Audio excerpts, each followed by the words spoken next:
Hey guys and gals, Todd from Lowbrow Customs here. Hey, if you're getting tired of looking at that mundane looking paint job on your stock gas tank, Lowbrow Customs has the answer for you. Today we're going to show you how we're going to change out the gas tank. We got this new cycle standard Slimline Blackbird Gas Tank. It's going to slim down your bike. It's going to look awesome. Obviously the ones we have here today are not painted, but you can send it off to your favorite painter and get that crazy psychedelic 70s paint job and get your Freedom machine looking cool. All right, let's go ahead and get started. Okay, let's take a look at the gas tanks real quick here. This is the original Blackbird tank. This one holds 3.5 gallons approximately.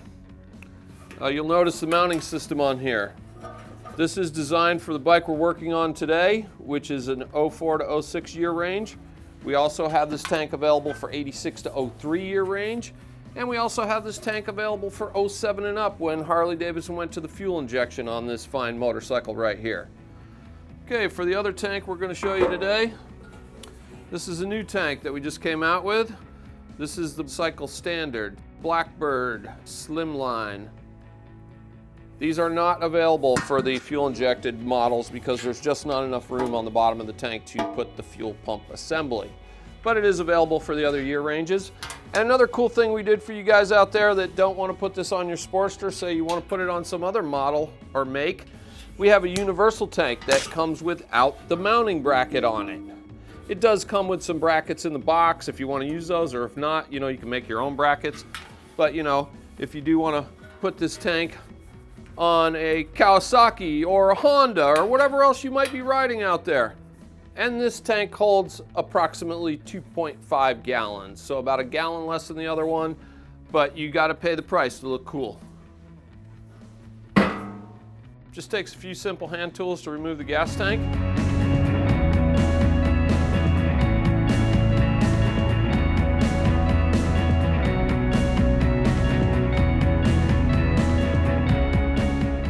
If you've watched some of my other videos, I always like to have my nice long extension on there. It keeps me well away from the gas tank.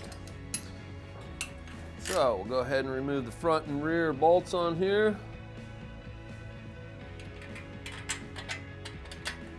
Stick that right in there like that.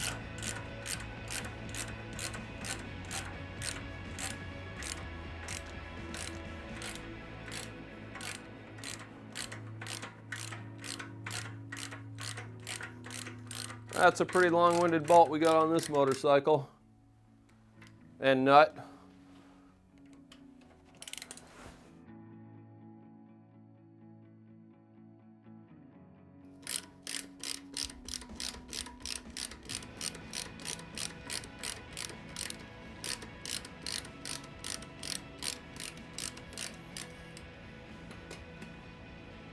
Voila.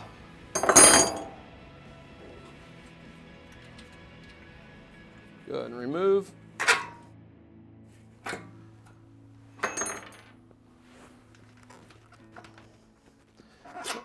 On this model, it wasn't necessary to remove the seat. Now we got the two front and rear mounting bolts removed. We got to disconnect the fuel valve, which is on this side of the motorcycle. And we also have this other hose over here. We'll show you real quick. If you look underneath your tank, you're going to see a 90-degree rubber fitting.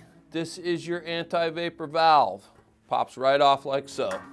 Bada bing, bada bang.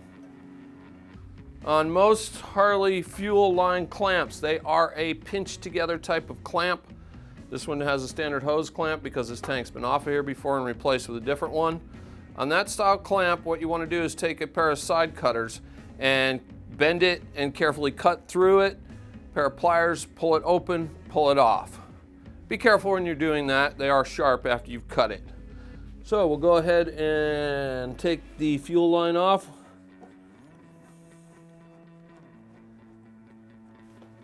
And if you have a fuel valve that is not a vacuum style fuel valve, make sure you turn it off before you disconnect the hose.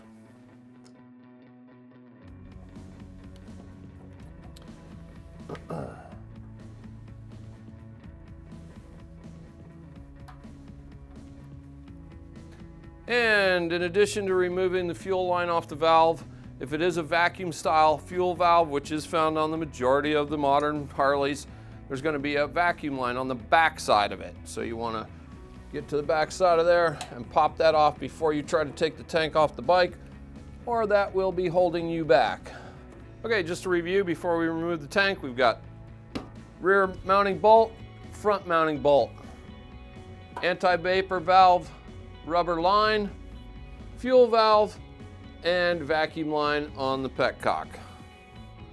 Now, on some models, you got to be real careful of the front as you're lifting the tank off that it doesn't bang into things.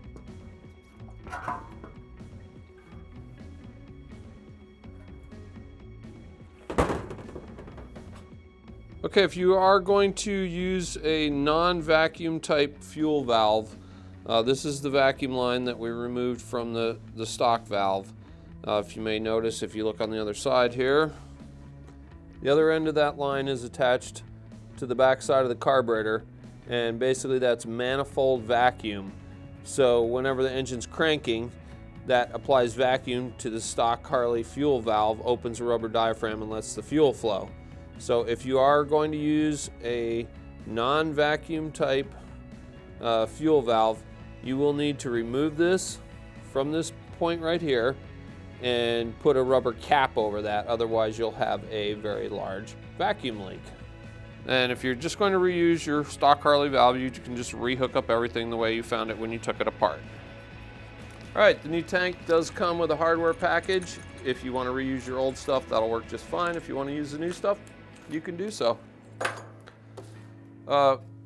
This tank will accept a 22 millimeter fuel valve, of which we have multiple choices on the website. I chose the straight down one because that resembled the valve that was on the original tank, was facing straight down, so it will reconnect to the fuel line very easily. Okay, fuel filter. If you look on there, it's got a couple little nubs, and if you look on the valve body, it has two that those correspond to. Just going to push that on there. You also may notice that we have this threaded coupler nut that has threads on this side and internal threads here, so that basically what the purpose of that is, when you thread this onto the gas tank, you want to be able to orientate the valve facing out. If it didn't have the ability to have the threads on top and bottom, it may end up with it facing that way, and it's pretty difficult to turn it on and off if it's facing in versus out.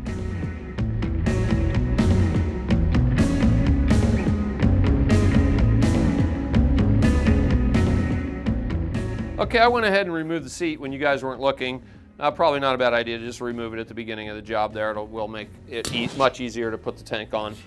One other thing worth mentioning is anytime you are installing a new part on your bike, especially if it's a painted part, it is a good idea to trial fit it before you send it to your painter to make sure everything's working correctly, it's fitting nicely. You may find that you need to bend this front tab out just a skosh to clearance the coil bracket here, which is sandwiched in between the tank and the frame mounting point.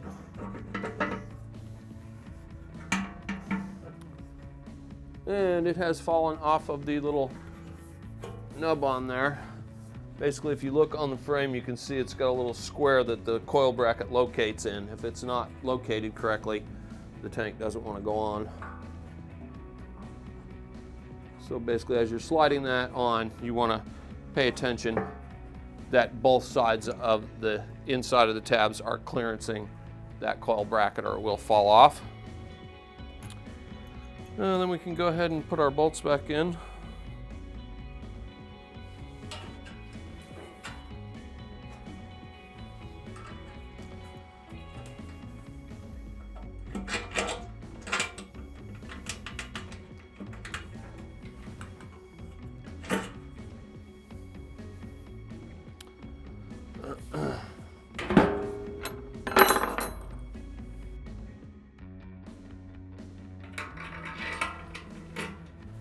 And there's what it's going to look like when it's installed. And then all you have left to do is you're going to re-plug in this fitting here to the fitting on the bottom here. And once again, that's your anti-vapor valve. You're going to go ahead and plug your gas line back on.